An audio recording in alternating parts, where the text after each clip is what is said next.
On today's episode of my Isolation podcast, X-Men 97 has come and gone. But can the mutants save the MCU? Does the MCU even need saving? Listen in and find out more.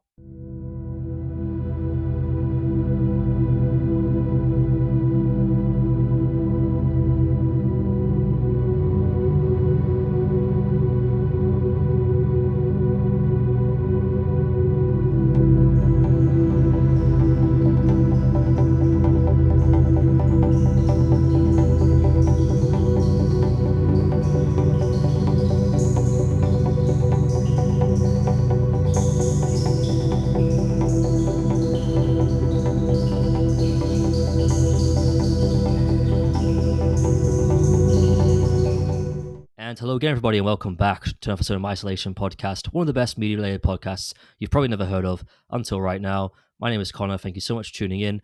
And it's been a very, very long time, hasn't it, since we've done a new episode. Technically, we did that Doctor Who I did that Doctor Who compilation a couple of weeks ago, which was compilating the Road to the 60th episodes all into one.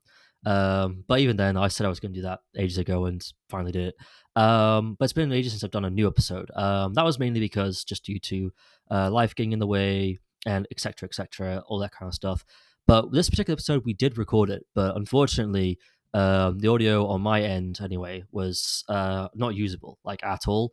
It sounded like I was recording this thing on a potato. Literally. I'll play a little clip for you. And hello again, everybody, and welcome back to an episode of my Isolation podcast, one of the best media-related podcasts you've probably never heard of until right now. Yeah, not a very pretty thing to listen to, isn't it? Literally sounds like a potato.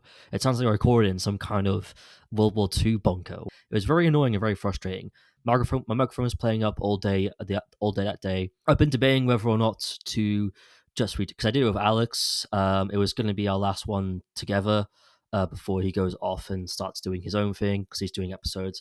He'll be doing episodes solo from now on, as that will be kind of what as I spoke about in January. That's kind of the aim I want to get to with crossovers, basically, or collaborations. Is getting people to do episodes by themselves rather than doing a two-on-two interaction. I think that's kind of a more unique way of doing things, like guest shows, basically. That's going to be kind of the way to kick that off. He's telling me what his episodes are going to be about.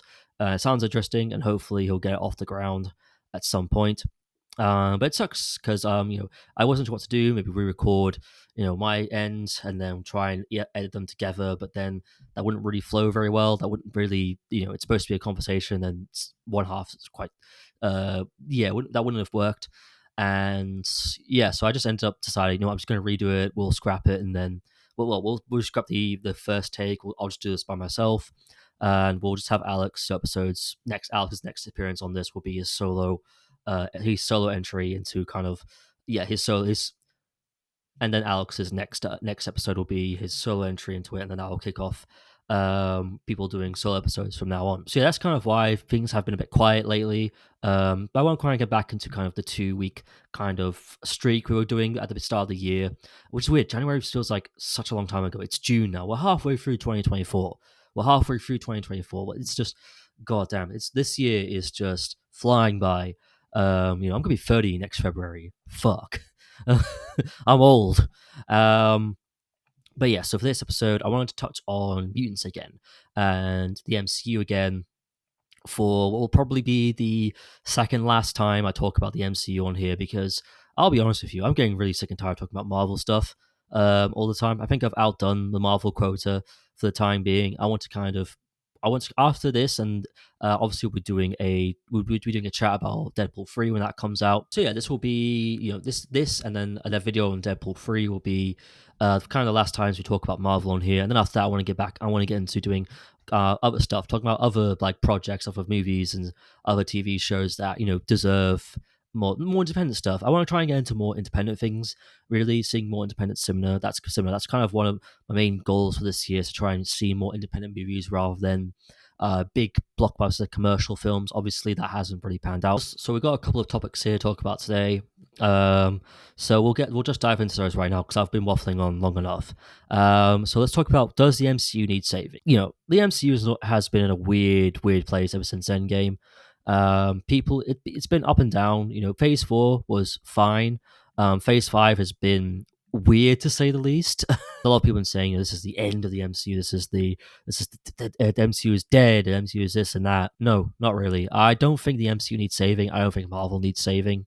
I don't think anything really needs saving. I think the MCU needs tweaks. It needs adjustments, and Marvel have been making those adjustments where they've said recently they want to get back to doing 3 movies a year, 2 TV shows a year as well. Yeah, that's kind of where we're at now with them, and that's kind of they're making the tweaks, making the adjustments that they need to make, and I think they need to make in order to get back to where they were, pre-Endgame, basically, because they've not really been like that for a while. Bit of a dark spot, to say the least, but this is something that a lot of studios tend to go through. A lot of studios tend to go through these kind of dark periods where a lot of their films are not doing very well. A lot of their movies and TV shows are not doing very well. They're not making as much money as they used to. I mean, Disney themselves, who owns Marvel, they've had gone through many different ruts over the past couple of years. When after Walt died, you had the Black Cauldron, which lost to the Care Bears movie at the box office. Yeah, a Disney movie lost to the Care Bears movie at the box office. That's how bad going. And then obviously the pandemic hit. They took a big dip in their in the overall quality of their stuff. They were just pumping out way too much stuff, particularly for Disney Plus. Bob Chapek came in and kind of went insane with the things he was doing and the things he was saying. I know people are saying this is the end of Disney, Disney's dead and all that stuff, but let's be honest, Disney's going to get out of this. They'll find a way. The mouse always finds a way. Mickey always finds a way. Whether we want him to or not, they always find a way. They find a way. They find a way to make things work. And they've got Bob Iger back on the helm anyways and all that stuff, which, yeah, so does the MCU need saving? No. I don't think the MCU needs saving. I think that, yes, they're in a bit of a rut right now. Marvel's bombs at the box office. A lot of their stuff critically has been tanking a bit with the TV shows on the side of things like Secret Invasion, which is just garbage.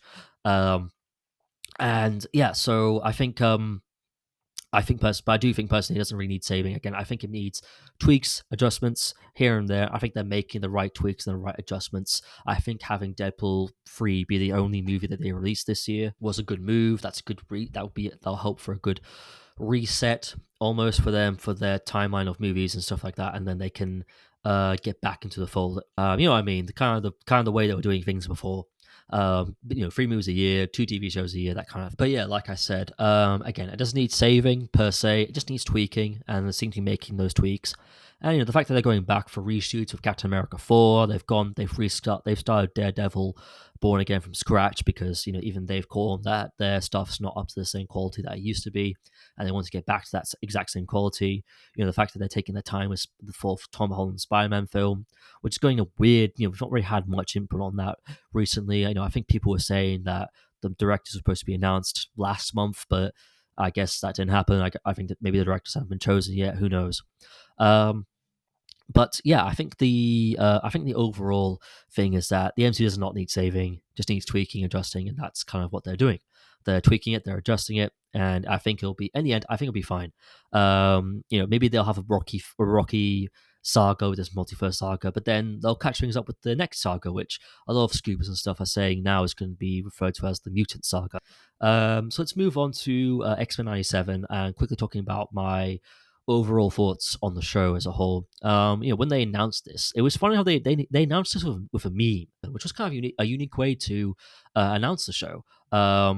But yeah, I was very curious because I never watched the original TV show of X-Men, the original X-Men animated series. I was too late for that. I was born in 1995, so I was more of I want to say Spectacular Spider-Man kind of kid. More of a those early 2000s kind of X-Men Marvel shows. I was more into that kind of stuff when I was a kid. I know of it though. Like, I think you can't be a Marvel fan and not know the impact that the X-Men the animated series had. But I decided to check it out anyways because I love the X-Men. The fact that the X-Men are now back for the first time since the Foxman universe ended with Dark Phoenix, which, if you want to know my thoughts on, rewatch the X-Men retrospective I did at the start of the year. Spoiler alert, it's not very good. I hate Dark Phoenix. I pretty much have a mental breakdown on how bad Dark Phoenix is. And I checked it out, and overall, I've really loved the show. I was really excited to tune into each episode every single week. The animation is spectacular. The characters were really great, and the fact that they kept the themes of of oppression, of discrimination, and the way they showcased it again was really cool and really good to see. I love the fact that it's set in it is obviously it stopped in '97, so that's where they pick up from. They still have all those old '90s technologies and all that stuff as well. I love the interaction with Magneto and his kind of arc that he goes on in the show. I think it's very impactful and very a lot of gravitas to it. And I think they did a really good job, just recapturing the of the themes of oppression, discrimination with the mutants and everything like that. And it was just a very impactful show. Spoilers for X-Men '97, by the way. So if you haven't watched the show, get the fuck out and go watch it and binge it and come back and listen to this. But in episode 5, when Gambit died, that was intense. That was very intense, and seeing Rogue's kind of arc where she went on this big, huge journey of her own, because the love of her life essentially just died. He passed away, and it was really impactful. When Gambit said, "Remember it," that's being his last words. That was, and the fact the last scene where she's like holding him for the very first time, but it's also the very last time because he's dead. It's so impactful and so emotional.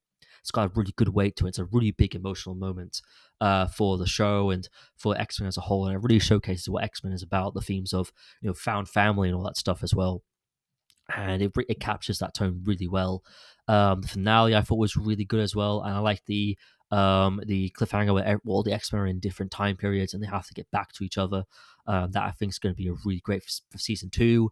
The fact they've already renewed it for season 3, I think they're getting a little bit too ahead of themselves for it. To be honest, I think they need to calm down a little bit before they get too far ahead of themselves. But it's working, so it's working. So I guess plan ahead. Maybe, I don't know.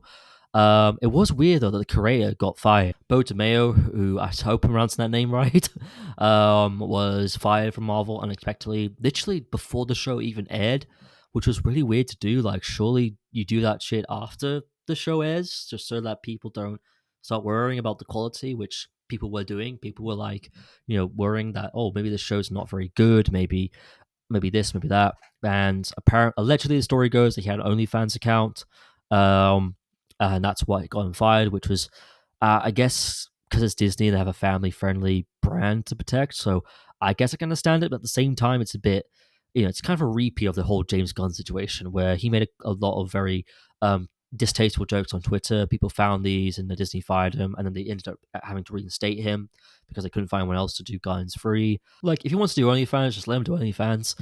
I don't really see a problem with it, to be honest. Who cares? As long as the show's good, that's the main thing. As long as people like it, which they do, it's been getting critical acclaimed out the ass. So, just reinstate the guy. Everyone's been asking for it as well. People have literally been saying, demanding Disney to reinstate him because he did such a good job with this first season. They want that quality again to continue. I think that Marvel should listen to him. To be honest, I think they should reinstate him. But overall, it is a very impactful and emotional show. It really does capture mutants, mutant oppression, all that stuff that that we come to expect from these X-Men stories, and how mutants are treated indifferently to everyone else. And how it reflects the real world of what we're dealing with in the real world today. And I think it's very poignant. It's very beautifully told. And I think you should watch it again. If you've not watched it, go watch it. Go watch X-Men '97. It's a really great show. I really highly recommend it. The animation as well is gorgeous. Really great animation as well.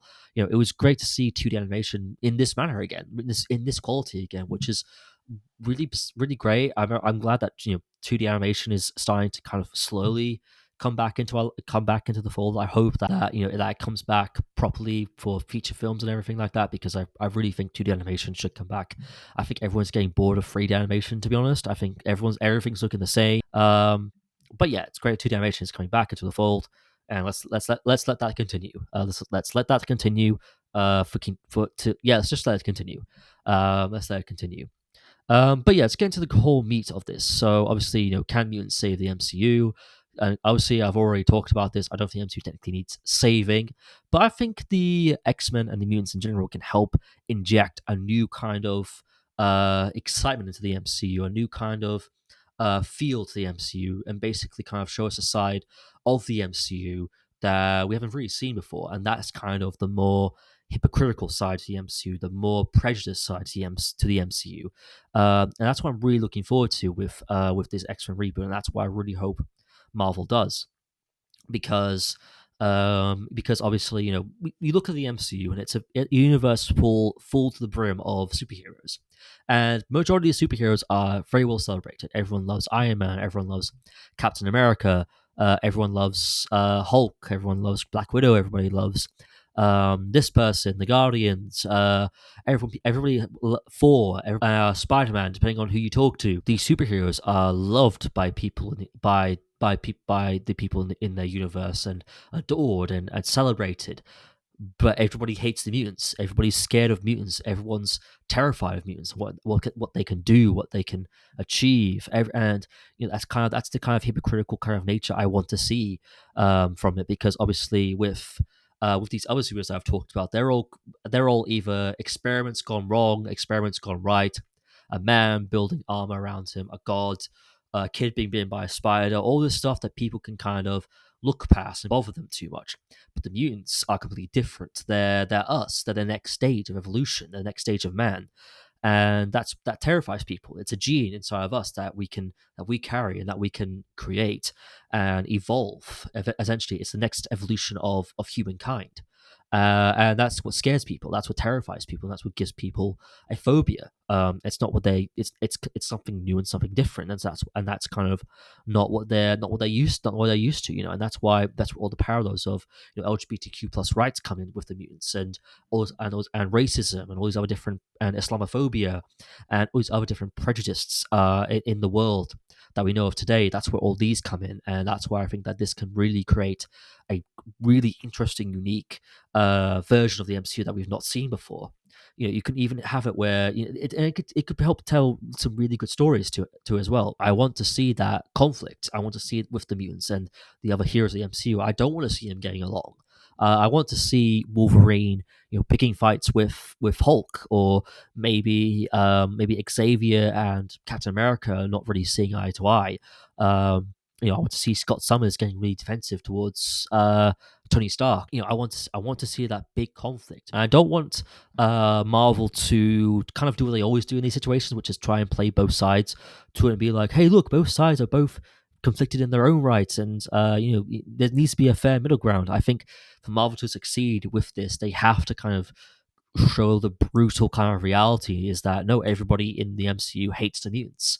Nobody trusts them, and I think that could be good to see. You see that kind of a little bit in '97 when Rogue is interacting with Steve Rogers, and he's like, "I'm sorry, but I have to do this by the book." Winter Soldier, for example, he goes against Shield, or in Civil War when he goes against the government because of the Sokovia Accords. So there's plenty of times when he's done that. But you could even have it where after Secret Wars they bring Steve Rogers back. Let's say hypothetically speaking, Brave New World comes out, which is Sam Wilson's first full Captain America movie. It doesn't do very well. Marvel's like, sorry, Sam, we have to bring back Steve because everyone loves Steve, and we need to bring him back. So they bring him back, and they have to show that slight prejudice that Steve has towards mutants, where he doesn't completely trust them, he doesn't completely know them. He is very kind of not anti-mutant per se, but he's very firm with them in a way. But he's very kind of like he wouldn't go against the government if they were to put something in place to keep the mutants in check. Essentially, it's not like and you could show that where, and you can show with other MCU characters where maybe they've got some prejudice towards mutants as well, and that could help create this all new kind of conflict. Seeing these characters that we know, we care about, and we love, but they hate this marginalized group of people. And they're terrified of them, they're afraid of them. Like Hulk, for example, Bruce Banner could be one of them, where because obviously Wolverine was originally created as an antagonist for the Hulk. So maybe at some point, him and Hulk get into a fight. Wolverine comes very close to killing him, and then maybe because of that influence, Bruce Banner develops a slight prejudice towards mutants. But then overall, he comes to terms with it, and he becomes comes into support of mutants. I know that Marvel are working on their first X-Men movie now. They just hired a writer for it. They've recently hired Michael Lisili. I cannot pronounce that name. So the fact that they've got a writer now on board, it's coming. It's literally in in reality now.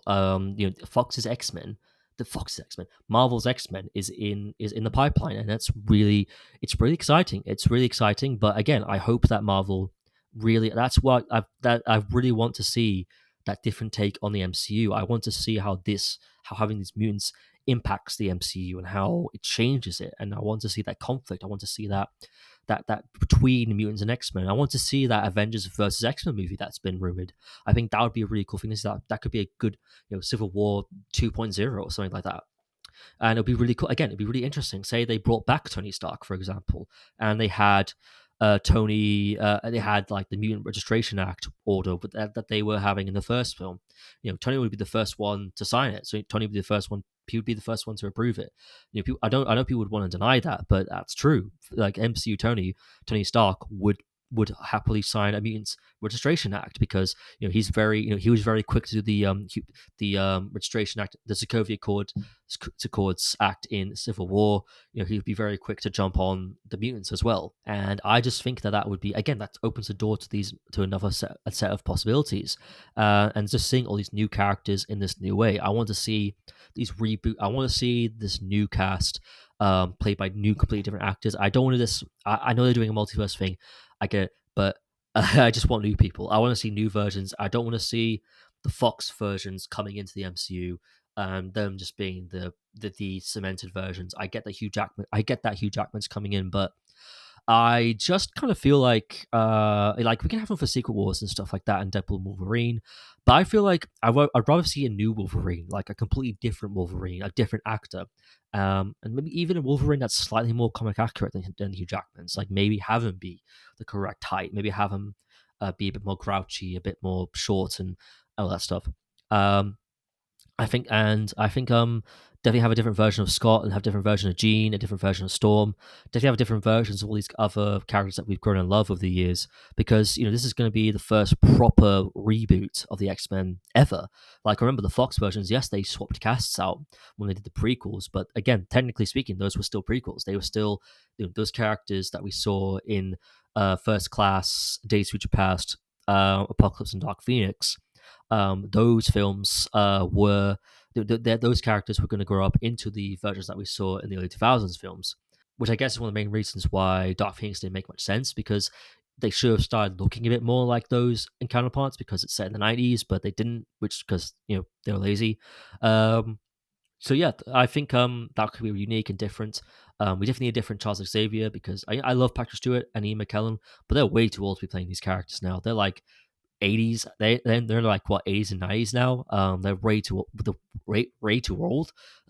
Sounding like Scooby Doo here. No, they're way too fucking old to be playing these characters now. Don't get me wrong. I'd love to see him pop up in Avengers 5, Secret Wars, maybe even Deadpool 3. I'd love to see him make cameos and stuff like that. But I think that their time of playing these characters full time is officially over, and that we need different actors for these characters, different actors for these parts. And I think that could be a much more interesting a much more interesting way to go down. Because again, this is the first time the X-Men have never been properly rebooted before. They've never been reset before, and obviously Deadpool will carry over. Like they'll definitely do, if Deadpool 3 is a massive hit, which I'm sure will be. There'll definitely be a Deadpool 4, and they'll keep Ryan Reynolds and all that stuff, which will be fantastic. All that stuff as well, so he can carry over. But I think everything else has to be kind of wiped clean. I wouldn't be surprised if that's the main goal of Secret Wars. It's just wipe clean of all. Pay homage to all the old Marvel guys like Blade, Tobey Maguire, and Andrew Garfield Spider-Mans, and obviously Fox's X-Men, Fantastic Four, Ben Affleck's Daredevil. Pay homage to those guys, respect those guys, but end of the day, wipe the slate clean, and then get rid of those guys and have kind of one MCU universe that people can focus on. Except for the Sony stuff, obviously, because Sony wants to do shit with Venom and Kraven the Hunter, which look garbage. The Venom 3 trailer came out today, and it just looks like crap. I'm sorry, I'm not the big fan of the Venom movies. I think that they're terrible, and I think the third one's going to be shit, along with Kraven, which has been delayed now till December. I'm not surprised. Doesn't look great. Yeah. Yeah, we'll leave that for now. But yeah, that's what I want to see. I just want to see how the mutants will change the MCU, and I don't want Marvel to do what they always do in these situations, which is kind of play both sides. I want them to fully like show the brutal reality and the brutal nature the mutants have to face, the discrimination that they have to face, the prejudice that they have to face every single day. Because I think that that's where it comes from. You know, 97 does not hold back from that. It still showcases the extreme side of the mutants, like everything done with Magneto, particularly towards the end of the season and all that stuff as well. And also the other villains who are trying really hard to get mutants to be seen as bad guys, like Sinister and is his name Sebastian, the villain of X-Men 97? I cannot remember right now. But the big main baddie of the first season of X-Men 97, you know, they want mutants to be seen in a negative light, in a negative view, and then you have obviously the people who are the mutant phobes, shall we say, who always want mutants to be seen in a negative light, like you see in episode 2 when they're fighting through um, a Congress and stuff like that. And there's that guy saying, "You mutants, you complain about everything. Us normals, we got problems too, but we don't whine about it." And it's like, again, I want to see that kind of thing. I want it, but in live action. I want to see those battles taking place. I want to see that's the kind of conflict I want to see. I didn't mind that at first with doing the Captain America films and stuff like that. But I think with the mutants now, they cannot play both sides again. They have to showcase the more gritty, the more grim, and more real kind of discrimination that the mutants feel and go through every single day of their lives.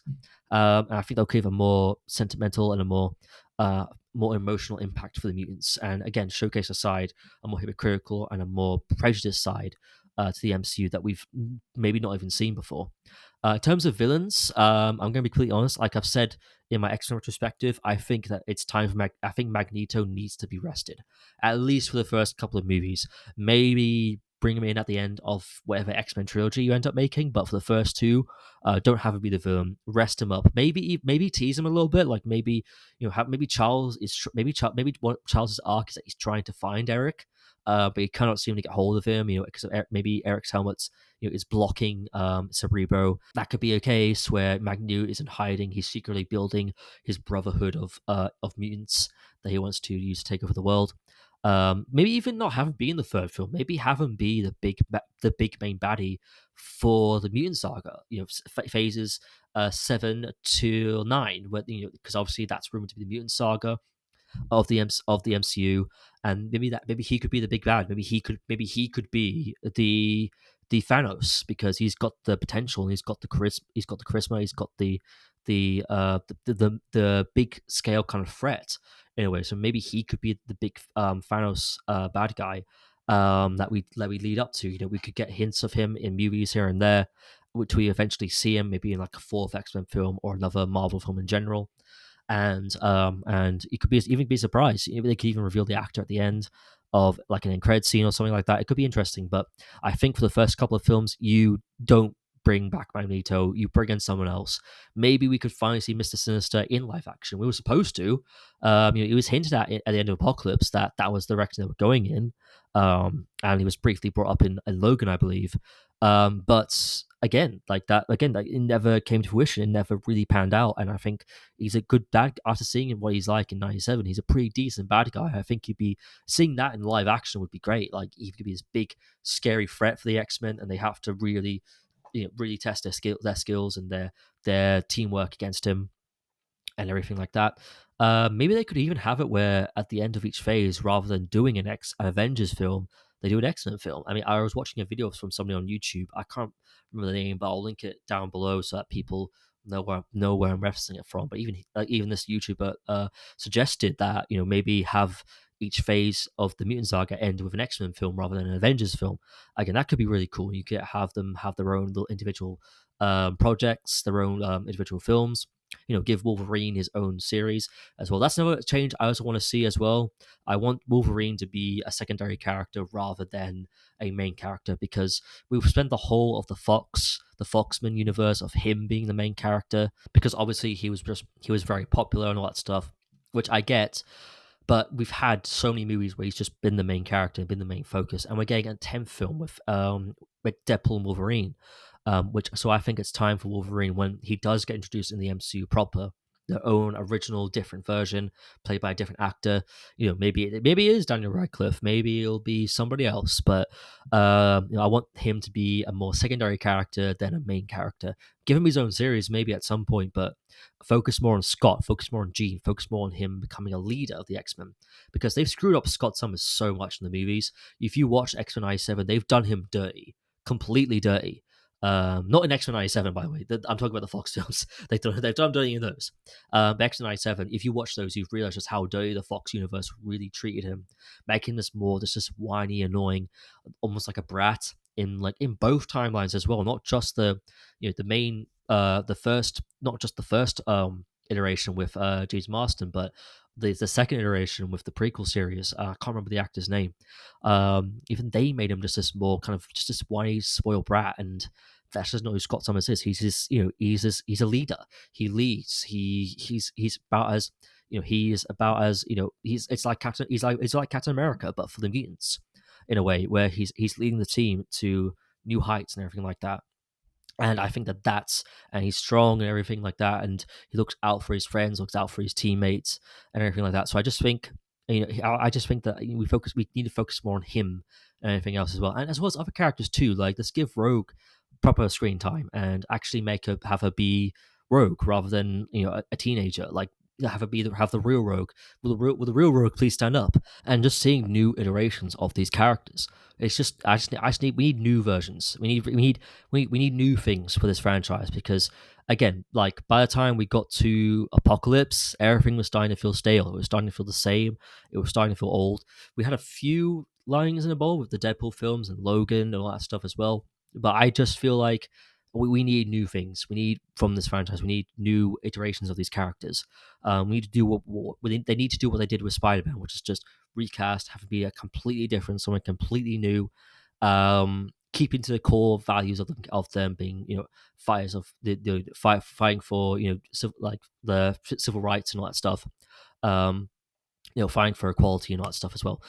Keep that stuff intact, but give us it in a new way, a different way that we haven't seen before. Even if it means making them slightly more comedic, maybe, yeah, sure, maybe but also embracing the more comic booky aspects to it too, because like, they never did that. The Deadpool films did it, but the X-Men films never really did. They were always more darker and more serious, but it was like that they were almost ashamed of their comic book origins, and I think they need to start. They should, the Marvel version should really start embracing that more. Especially, I think they are doing it now with Deadpool 3. They've given Hugh Jackman the proper outfit that he should have been wearing the whole entire time, because that outfit looks gorgeous. It looks so fucking gorgeous. I love it. I think it's gonna be great. I think it just looks great, completely great, and the fact that he'll eventually have the sleeves being ripped off at some point in the film, that's perfect. Have not seen the cowl yet, but I think they're saving it for the film. I hope he wears it for a good duration. I hope it's not just a one-off joke. I think hopefully he wears it for like a good portion of the film. Because I want to see Hugh Jackman properly in that outfit. There's been leaked images of it for promotional art and stuff like that, but I want to see him in that outfit properly, and I just think it'll be perfect. It'll be perfect to see. Another thing that could use the X-Men for is branching off into more R-rated films and R-rated territory. Obviously, Deadpool 3 is Marvel Studios' first R-rated film, and you can see Kevin Feige's excitement as well at CinemaCon this year when he's talking about it. He just starts dropping F-bombs like a 5-year-old kid who's learned how to swear for the first time, which is really funny to watch. But it's their first proper go at R-rated movie, and that could be a good starting off point for Marvel in the future, because obviously, R-rated films, R-rated comic book movies are starting to catch on a bit more now. DC is doing it more. DC have done it more, shall I say. Deadpool films have been successful with it. Sony's starting to get on that trend with Craven. But yeah, and obviously Blade is going to be R-rated now whenever that comes out, and I just think that's going to be a really great thing for them to establish, have this kind of R-rated territory, and have a go at it. Let's see what Marvel's like with R-rated. We've seen what DC's like, so let's see what Marvel's got cooking in terms of R-rated stuff. I want to see that. I want to see how that turns out. I know that that Daredevil is going to be more adult and more violent than like it was back in the Netflix days. But yeah, so I think, like, and again, you could do like a Wolverine series, have that be R-rated. You could do more Deadpool movies, have those be R-rated. just have more stuff, more R-rated stuff as well. That, and again, the X-Men could help launch that. I mean, they're already doing that, with Deadpool, Deadpool 3, that's going to help launch that. But maybe do some more, maybe do some more stuff mutant wise. Obviously, don't make everything rated R, particularly PG-13 territory, but don't be afraid to dip into the R-rated territory every now and then. I think that could be an interesting thing for them to do. And yeah, I think that's pretty much it for what I want from the MCU and X-Men reboot. I'm hoping, and why I think that could help pick the MCU back up and help get it to it's more back to the state back to where it was pre-Endgame days. Make it more interesting again. Have intrigue audiences again. With this kind of more mutant conflict that they'll have going on. I think that could be really interesting and really cool. And I want to see new things as well. I want to see more comic booky stuff. Maybe I do want to see Dark Phoenix storyline again, but told differently, but not for a good couple of years. Let's save that for a good few years now. Let's just save that, please, because we've done that before, and we've done that twice now, and both times have been terrible. But I do want to see it again at some point, told properly, whether it's through a series or a series of a trilogy of movies, wherever it is. Maybe even if it's the big ending to the Mutant Saga, like that's the end game of the Mutant Saga. It's the Dark Phoenix storyline. Even if it's that, I'll be happy.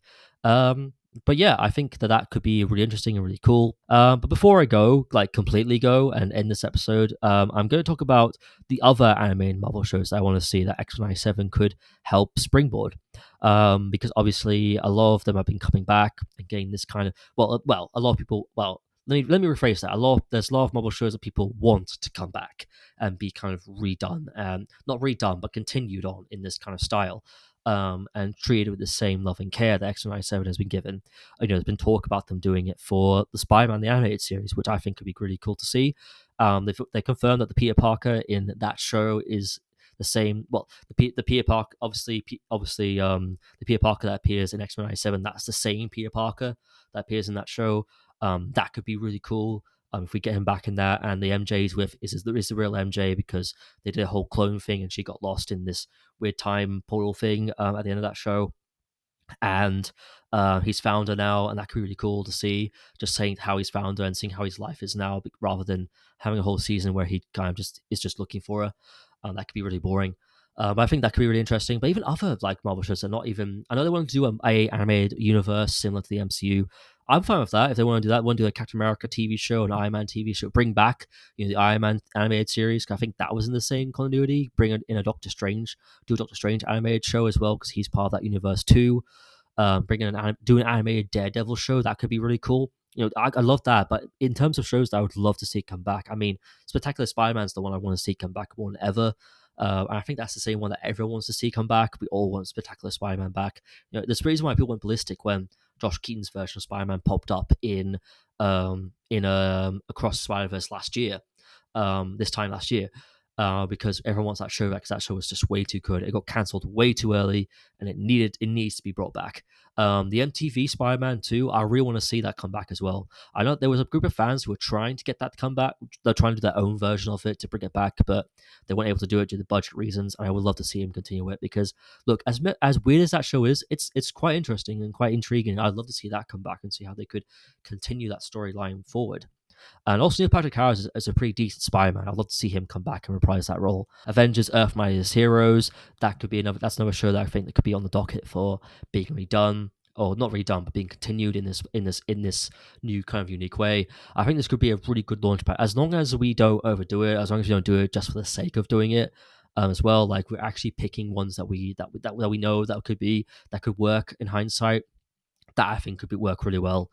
And yeah, I think that it could be a great starting point for a new animated territory, because I think it's time for Marvel to do some more animation. I think animation is booming at the moment, and I think we need some more animation with that. I know the team behind X-Men 97 want to do an animated film at some point, or they'd love to do an animated movie at some point. But I think that I think do some animation stuff. Why not? Like let's get on that. Let's do that shit. Let's go on that stuff. Like, why not? And that is it, everybody. Thank you so much for tuning in. I'm sorry that this took ages for me to get out, but again, personal reasons. I'm going to try and get back to doing this every 2 weeks, like I've been doing at the start of the year. Follow me on Instagram and all that stuff as well. Link down in the description. Follow me, visit my website. If you've got a film that you want made and you want help on it, then hire me. Just here, visit my website, get in touch. Why not? And yeah, everyone. So thank you so much for tuning in, and I will see you whenever I see you next.